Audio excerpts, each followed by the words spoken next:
Buletin Didik 7 Februari bersama saya Charles Mohan, salam sejahtera. Isu sekolah daif akan terus ditiberatkan Kementerian Pendidikan KPM, terutama di pedalaman Sabah dan Sarawak. Timbalan Menteri Pendidikan Lim Hui Ying mengakui akan merasai sendiri perjalanan 8 jam ke sekolah terlibat dalam rangka lawatan kerjanya ke negeri itu yang akan datang. Tinjauan secara dekat itu, ujar Hui Ying, sekaligus akan cuba diselesaikan KPM berhubung masalah yang wujud di kawasan terbabit termasuk sekolah kurang murid. Terutama sekolah-sekolah yang bangunan daif, sekolah-sekolah daif saya ingin menitik beratkan dan juga kepada sekolah-sekolah yang kurang murid. Jadi terdapat banyak, kita tahu ada banyak sekolah yang kurang murid. Kita akan tengok dan akan cuba menyelesaikan. Beliau ditemui media selepas membuat lawatan di Sekolah Kebangsaan Cina Anglo-Chinese di Kota Kinabalu. Hadir sama Timbalan Pengarah Jabatan Pendidikan Negeri Sabah, Abidin Marjan. Objektif lawatan juga jelasnya selaras dengan rangka lawatan Menteri Pendidikan Fadlina Siddiq ke Sarawak baru-baru ini, serta lawatan ke sekolah di semua negeri dalam mengenal pasti keperluan sekolah terlibat. Selain sekolah daif di pedalaman, pendidikan khas juga antara keutamaan KPM dalam lawatannya ke Sabah pada masa akan datang.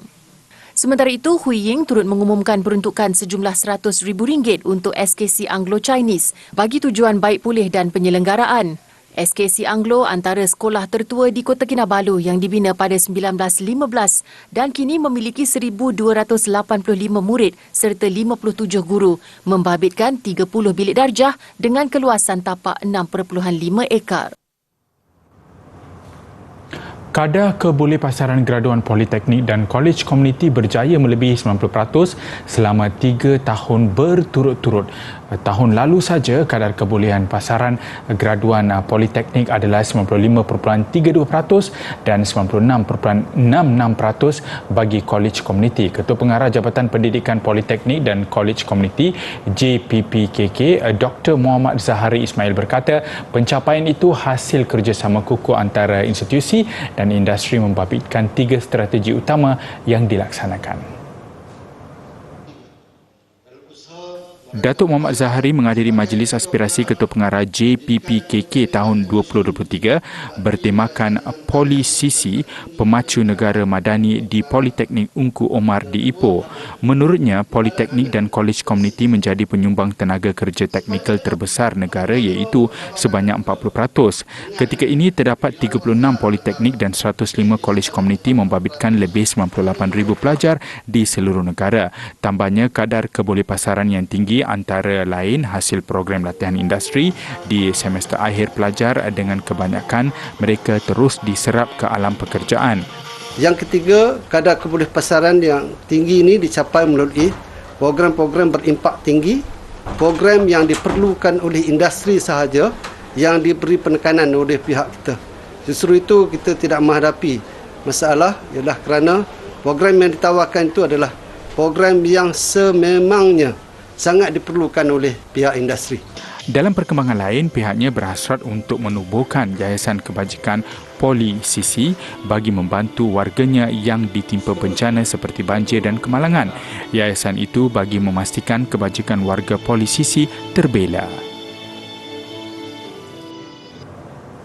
Satu sekretariat tetap akan diwujudkan bagi menyelaras pertindihan kursus yang ditawarkan di 1,295 institut pendidikan teknikal dan latihan vokasional TVET di 12 kementerian serta 1 jabatan kerajaan. Timbalan Perdana Menteri Datuk Seri Ahmad Zahid Hamidi berkata, sekretariat itu akan menjalin kerjasama strategik bersama syarikat swasta dan pemain industri dengan pusat TVET di seluruh negara. Datuk Seri Ahmad Zahid yang juga pengurusi jadualkuasa penyelarasan TVET turut meminta pemain industri untuk memberikan latihan kepada pensyarah dan tenaga kerja selain menyediakan peralatan serta perkakasan untuk pengajaran di pusat berkenaan supaya bersesuaian dengan kemahiran diperlukan industri. Kita juga mahu supaya pihak swasta itu memberikan peralatan dan perkakasan yang sesuai untuk pengajaran. Dengan cara itu, MOA, Memorandum of Agreement akan diadakan dalam tempoh 3 bulan ini sebanyak 10 pemain industri yang telah dikenal pasti akan menandatangani perjanjian secara terus dengan pusat-pusat latihan TVET ini yang akan saya pantau sendiri bagi pelaksanaan sebagai usaha quick wins di peringkat awal. Beliau berkata demikian selepas mempengerusikan Majlis TVET MTVET kali pertama tahun ini di Putrajaya. Mesyuarat lebih sejam itu turut mengenal pasti beberapa bidang yang bersesuaian dengan industri masa depan, antaranya kecerdasan buatan AI, revolusi perindustrian 4.0, kenderaan elektrik EV dan sistem 6G dalam komunikasi. Minggu lalu, Perdana Menteri Datuk Seri Anwar Ibrahim mencadangkan penglibatan dan kerjasama pihak swasta serta syarikat berkaitan kerajaan GLC dalam usaha memperkasa TVET. Ia penting bagi memenuhi keperluan industri dan menyelesaikan sebahagian masalah seperti salah padan atau latihan yang tidak diperlukan industri. Menteri Pendidikan Fadlina Siddiq menghadiri majlis bacaan Yasin dan tahlil susulan kemalangan yang meragut nyawa 2 guru Sekolah Menengah Agama Persekutuan Kajang, Selangor. Kehadiran Fadlina itu juga sebagai sokongan emosi dan psikososial kepada warga sekolah atas kehilangan Cikgu Arbain Baharudin dan Cikgu Rosmayati Bakar alias Lahar. Fadlina melalui hantaran di Facebook menyatakan, kehilangan bukan saja dirasai sekolah dan anak-anak murid mereka, tetapi juga kehilangan yang besar buat Kementerian Pendidikan KPM. Menurut beliau, hikmat kedua-dua guru itu terus dikenang sehingga akhir hayat. KPM juga menyediakan program intervensi psikososial buat guru dan pelajar SMAP dengan menghantar 16 kaunselor untuk memberi sokongan dan dukungan emosi. Cikgu Arbain dan Cikgu Rosmawati masing-masing berusia 47 dan 48 tahun maut dalam kemalangan berhampiran susur keluar Plaza Tol Cene, Kemaman di Lebuhraya Pantai Timur LPT 2 Sabtu lalu. Sementara 3 anak mereka, Farah Najwa 20 tahun, Fatin Najlah 10 dan Faikal Nabila 8 tahun cedera di muka, kaki dan tangan.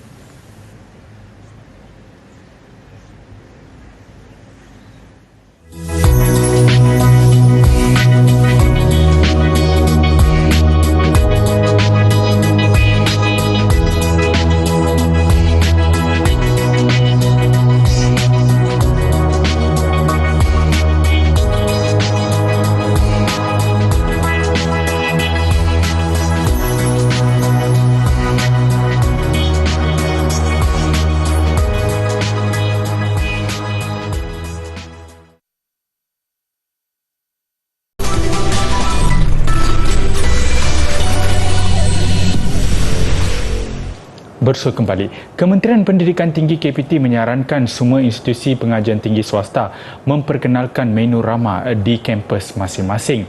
Menterinya Datuk Seri Muhammad Khalid Nordin berkata langkah itu bagi meringankan beban pelajar khususnya daripada keluarga B40.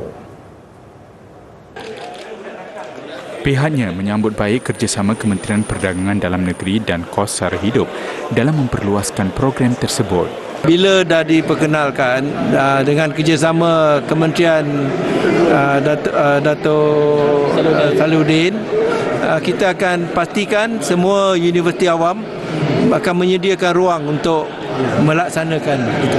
Bagaimana dengan IPTS? Kita berharap perkara-perkara yang baik supaya IPTS juga boleh turut menyambutnya. Beliau berkata demikian ketika ditemui media selepas mengadakan lawatan rasmi ke Universiti Teknologi Malaysia UTM semalam. Jumaat lalu, Datuk Seri Muhammad Khalid memaklumkan KPT akan melaksanakan program menu ramah di IPT dalam masa terdekat. Beliau juga menggesa pihak universiti menyediakan ruang untuk melaksanakan program itu.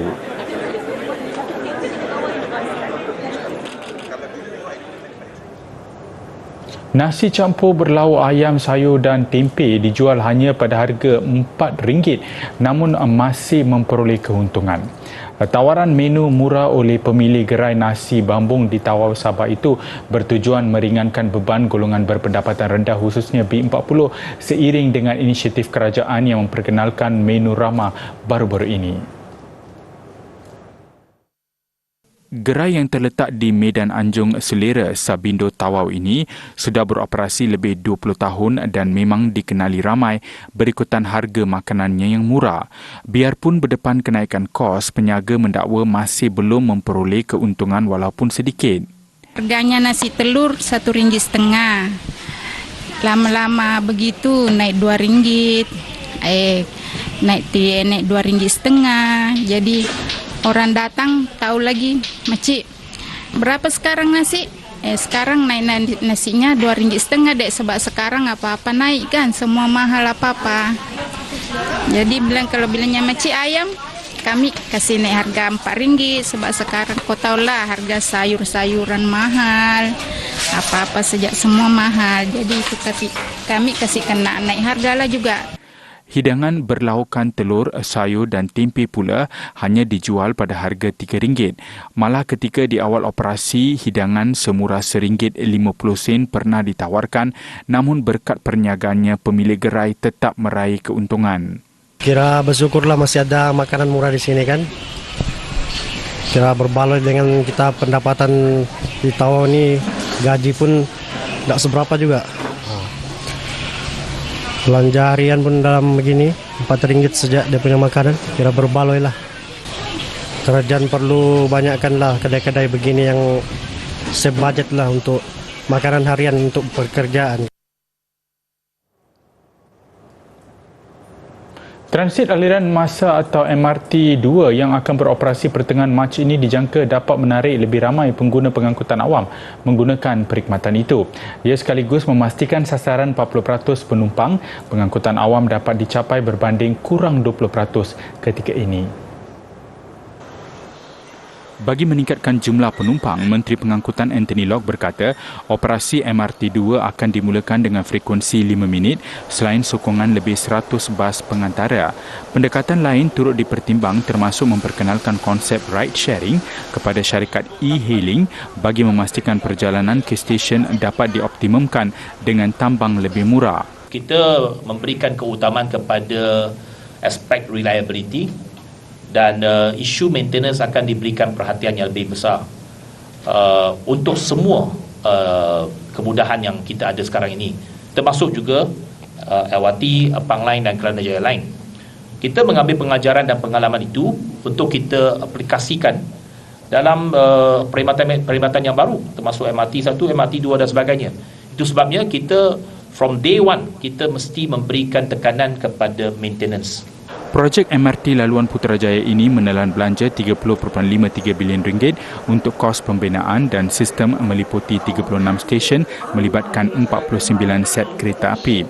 Laluan dari Putrajaya Central ke kawasan Damansara akan mula beroperasi pertengahan bulan depan dan dijangka menerima sejumlah 200,000 penumpang sehari. Dalam pada itu, stesen Titiwangsa akan dibangunkan sebagai hub utama pengangkutan awam di Lembah Kelang yang menghubungkan 5 mod pengangkutan. Antaranya LRT Laluan Ampang dan Sri Petaling serta MRT 2 dan 3.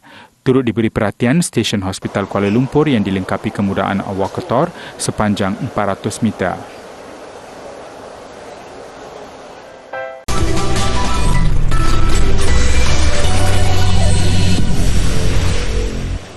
Bersua kembali. Perhimpunan 3,660 peninju di acara Muay Thai di Thailand memecah rekod sebagai acara Y Crew terbesar di dunia.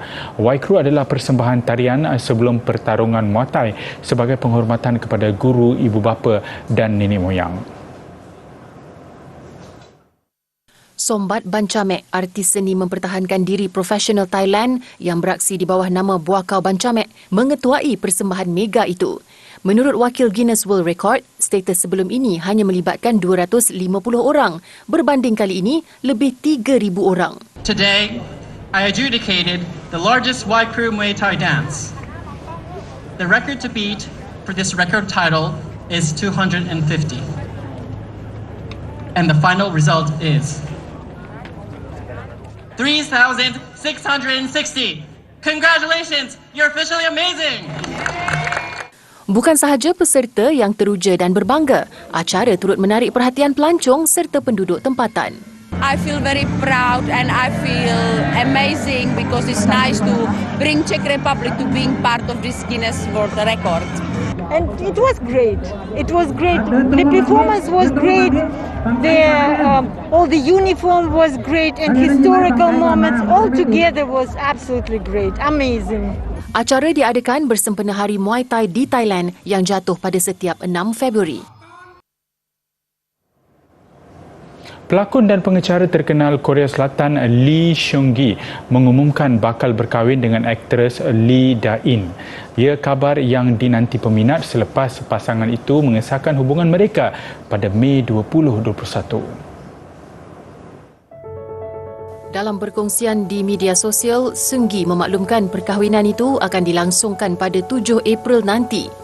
Selain dikenali menerusi program variety seperti Masters in the House dan Busted, Seung-gi juga terkenal menerusi lakonannya dalam siri Vagabond dan Korean Odyssey. Beliau memulakan kerjaya dalam bidang seni sebagai penyanyi pada 2004 ketika berusia 17 tahun. Kejayaannya sebagai penyanyi, pelakon dan pengacara juga membolehkan Seung-gi menerima gelaran Triple Threat di Korea Selatan.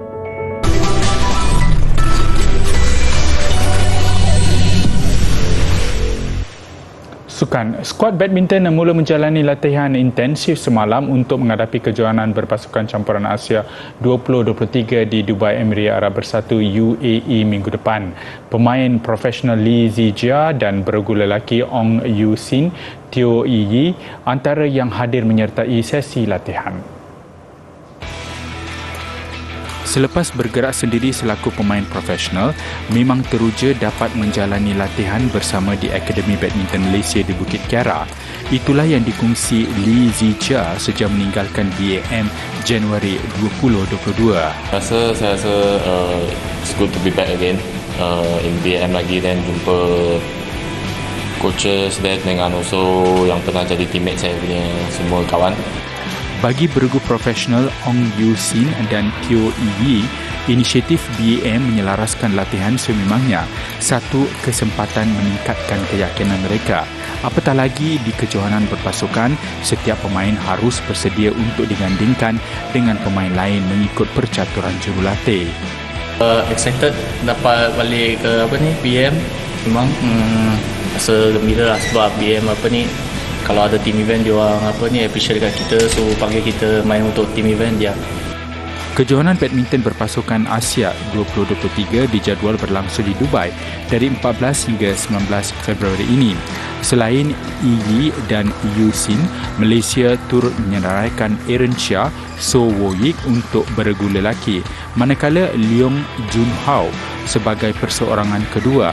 Turut memperkuatkan barisan Malaysia perseorangan wanita Go Jin Wei, beregu wanita Pelitan Entina dan pasukan campuran Tan Kian Ming, Lai Ping Jing. Malaysia diundi dalam kumpulan B bersama India, Kazakhstan dan tuan rumah UAE. Bintang bola sepak Super League Turki Christian Atsu terperangkap dalam runtuhan bangunan susulan gempa bumi di Turki berjaya diselamatkan. Laporan itu disahkan oleh Timbalan Presiden Hatayspor Mustafa Ozad. Bagaimanapun pengarah sukan kelab terbabit masih belum ditemui. Menurut Mustafa Ozad, Atsu yang menyarung jersey skuad kebangsaan Ghana pada 2012 hingga 2019 terperangkap di bawah runtuhan selepas Turki dilanda gempa bumi dengan magnitud 7.8. Atsu dibawa keluar dari runtuhan dengan mengalami kecederaan. Begitupun pengarah sukan Hatayspor Tanir Sawud yang dilaporkan hilang bersama Atsu masih belum ditemui. Atsu 31 tahun pernah beraksi bersama kelab Liga Perdana Inggeris Chelsea, Everton dan Newcastle pada musim 2012 hingga 2021. Ahad lalu, Atsu mencuri tumpuan apabila menjaringkan kemenangan 1-0 ke atas Kasim Pasar pada aksi Liga. Dalam pada itu, nasib seorang lagi pemain bola sepak Ahmad Turkaslan yang mewakili kelab Yeni Matalyaspor masih menjadi tanda tanya. Turkaslan sebelum ini dilaporkan media dan portal sukan telah terkorban dan mayatnya juga telah ditemui. Bagaimanapun, berita itu dinafikan Presiden Kelab Haji Ahmed Yaman yang memaklumkan penjaga gol itu belum ditemui dan kerja-kerja menyelamat masih diteruskan. Paparan Festival Cahaya Copenhagen di Denmark mengakhiri buletin didik hari ini. Acara yang dianggap terbesar seumpamanya di Eropah ini menampilkan lebih 60 instalasi cahaya untuk tetapan umum selama 3 minggu. Saya Charles Mohan, salam hormat dan kita jumpa lagi.